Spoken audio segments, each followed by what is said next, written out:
Hello. So today I'm here to talk Doomlings, but not just base game Doomlings, the three newest expansions for Doomlings. So Doomlings is a really fun game where you have your gene pool, which is your hand size, and you're playing cards out in front of you. These are your traits. And some of them are just going to be straight points, or the ways that they combo with other cards are going to give you points, but some are going to have effects that may be great for you, not so great for others, and vice versa. So you're playing out these cards in front of you. Catastrophes are coming out throughout the game. And when the third and final catastrophe comes out, that signals the end of the world or the end of the game. And you just know that that last catastrophe is somewhere in the bottom third of the deck. You don't know exactly where. So the end game will hit with a little bit of unpredictability. Doomlings has so many expansions, and I'm going to say something that is very difficult for me as a completionist to say. You do not need them all.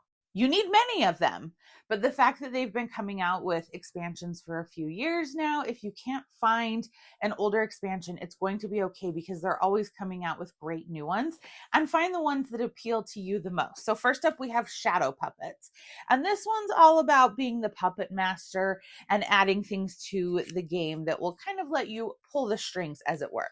So each expansion pack always comes with a holofoil card, which I love. And then it will come with different instruction cards for you so that you know how everything works. And it will come with a certain number of regular traits, dominant traits, and then it always comes with 3 ages cards, because ages cards comes out at the beginning of each turn, 2 of which will be normal age cards and 1 of which will be a catastrophe. So that is kind of the basic anatomy of a different booster pack. And I also love that the base game has room in it for more cards in it. And I actually keep mine in the boxes because I love organization, but you can just throw them in there. You don't have to play with every expansion every time. And all of the cards are clearly labeled.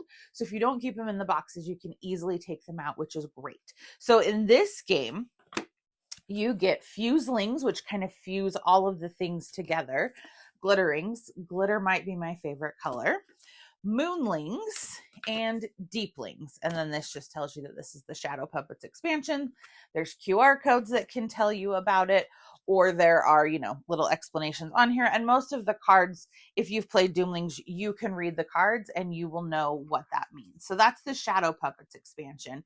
And I kind of love being a little bit of a puppet master. It is a good time. So like I said, I keep the cards for me in the boxes, and then I put them, as many as will fit. I'm, running out of room, but as many as will fit into my base box with these little booster packs. I know they have other organization systems out there. Then we have Castle Glass. I always want to call it Sandcastle. Castle Glass. So in this one, it's all about trying to get things done before the waves wash away your traits. So you have different types of bonuses on here, and then some great cards that will explain it all to you for the different types of bonuses.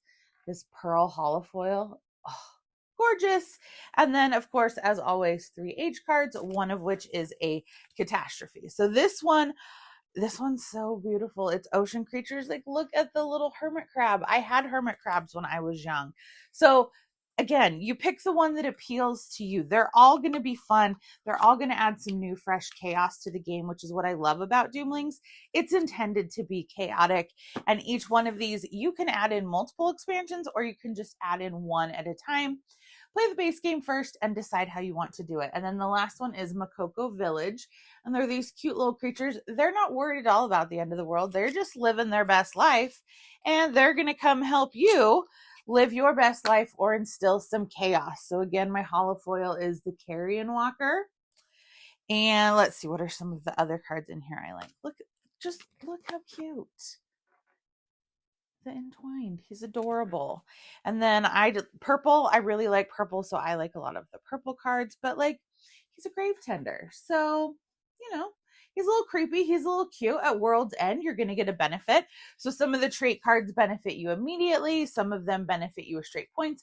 And some of them benefit you based on how the world ends. So these are the 3 newest expansions from Doomlings that you can check out at any of the places that you buy games. I know friendly local game stores tend to carry Doomlings. all of the big box places tend to carry it, all of the online places. And like I said, you can fit a good number of these inside of your base box before you'll need to expand storage. But don't feel like that if there was an expansion that came out a year or two ago and you missed it, that your luck is over. They're always coming out with new fun things. These are the newest. I'm having fun playing these, and I can never wait to see what comes next. So those are the new Doomlings expansions. Of the Doomlings expansions, which is your favorite? Give me a like and a follow, and I'll keep bringing you more board game content. Thanks. Bye.